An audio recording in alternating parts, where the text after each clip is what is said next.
Okey, ini kita nak bercerita pasal VIP.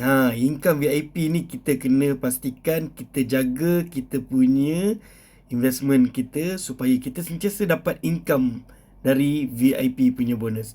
Okey, now kita klik dekat iFAX ni, dekat sini korang boleh nampak current level adalah VIP 1, yang mana dekat sini apa benefit VIP 1 ni akan terima? Dia akan terima reward maksimum dia 1 kali ganda. Contohnya, akaun $100 yang kita punya saving ataupun kita punya investment lah, and yang kita dapat sehari 0.9%, maknanya kalau $100 sehari 0.9%, that's mean dapatlah dalam 9 sen. Okey, yang tu satu part.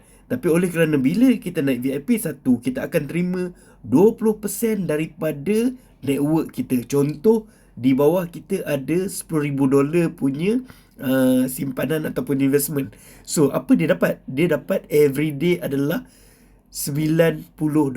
Kita akan terima daripada situ 20% sebagai VIP punya reward. Sebanyak $18 lah. Everyday kita akan terima.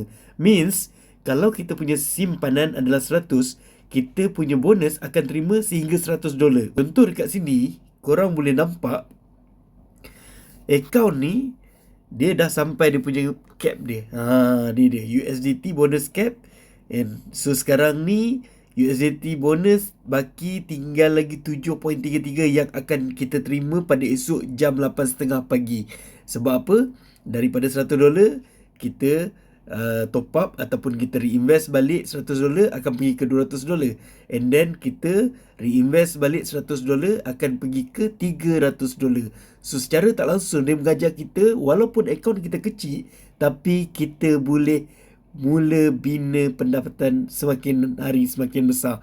Macam sekarang ni, kod mana pun kena top up. Jadi macam mana cara nak top up?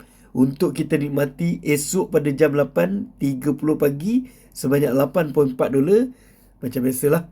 Dan kita pergi, sebab dalam ni dah ada USDT, dan kita pergi AI Fund. Dekat sini kita select all, and then 1 year, and then kita klik buy. Alright. Okay, now kita dah klik buy. So kita pergi dekat asset balik, kita tengok dekat VIP program. Alright, dekat sini kita refresh sekali lagi. Alright, so now dah tak ada dah.